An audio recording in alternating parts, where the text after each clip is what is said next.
Welcome back to our second tape. This tape deals with throwing. Here we're testing the direction of balance, where balance is good and stable and where it is weak. In this tape, we're going to deal more with the principles of throwing so that you're able to throw from any direction. You see that his balance is weak at this point and it's weak in this point, in those directions from where his feet are. As his feet step, that direction point through triangulation changes and moves according to his step.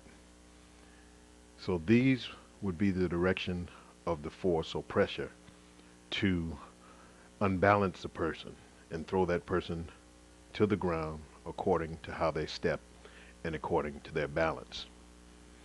You can also break the vertical plane. In other words, taking the alignment of the spine and moving it out of a vertical alignment. It makes the body then very easy to throw down, showing that you can utilize the head by twisting it to break the vertical plane. By just twisting the head off of line, you align the spine, and then you can move to unbalance the person. You can unbalance the person by locking the hip, by pulling the arms, and then those points that we talked about and looked at earlier can be exploited through the direction of force. Throwing is probably the most grand of all areas of the martial art. There's nothing like taking a person and making them airborne. This shows how the knees and also thighs pushed in a certain direction unbalance, also at the shoulders. So at the different junction points, head and neck, shoulders, hips, arms, thighs, knees, etc., you can unbalance a person to throw them down.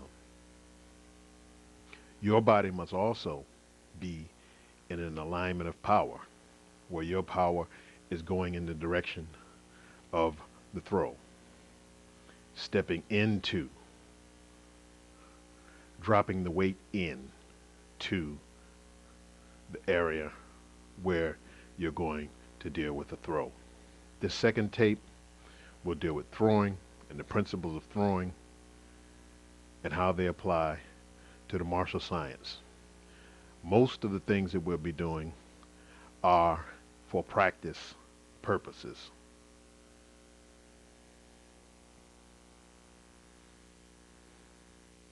The chin strike, although we're pushing the person down, this is for the safety of our partner, because martial art is social and we don't want to hurt our partner. So you must also have a comprehensive falling program to learn how to fall to dissipate the power so that no one is injured. This, although we're pushing, is a strike utilized very violently. We push for the safety of our partner.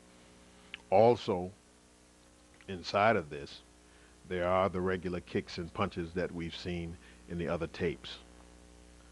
Once the vertical plane is broken by the backward push, then we apply the force downward.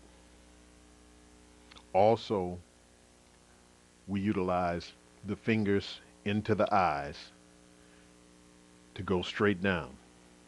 But for the safety of our opponent, we're just simulating, of course, this movement. See how the fingers are in the areas of the eyes, and it would go into the eyes and down. Now, my opponent would normally, in fighting mode, have both hands up. But for the clarity of the tape, we have him putting his rear hand down so that there's no misconception of the movement by the other hand being in the way. But normally, his other hand would be up and not down at his side. It would be up in fighting position. So you would have to weave in and through his second hand and always guard against that second hand striking. Since we aren't putting falling on this tape, you should practice falling daily until you can perform all the movements of the back fall, the front fall, side falls, rolls forward and backwards, so that there's safety inside of the movement. One thing about the back fall that we always stress is that you get your buttocks low to the ground and then roll back so that the force is dissipated. Now we will look at the same type of movement, this time with a trip to augment the throw. And it's according to the body position, it's according to the way the opponent steps, whether you put the leg in or not. The throw can be performed perfectly without the trip. Sometimes the trip is necessary, sometimes the trip is not necessary. It's according to the situation. This is not fighting, and you must learn to be able to apply these moves in a real-time fighting situation. These movements aren't something that you plan to do. They are things that happen within the course of combat. But since we are looking at throwing, we isolate these movements and put them into an area where you can practice them over and over to protect the movements, body mechanics, steps, and hip positions, so that your throw, when that time comes, when that time makes itself presented to you, you can exploit that particular technique in real-time combat. Whether it be tripping with the rear leg, whether you step in deeply, slide the leg back,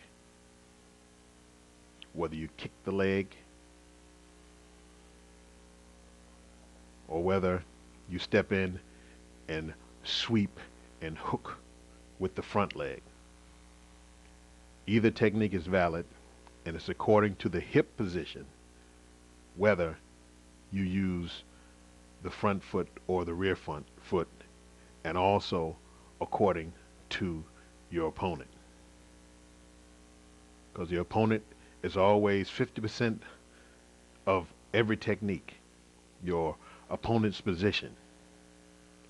You must also learn that your body weight, your hip position, your ability to transfer the speed of your body weight, the speed and power of your steps, the speed and power of putting your center into the opponent's zones of fragileness, where his balance is weak, where his power is void. This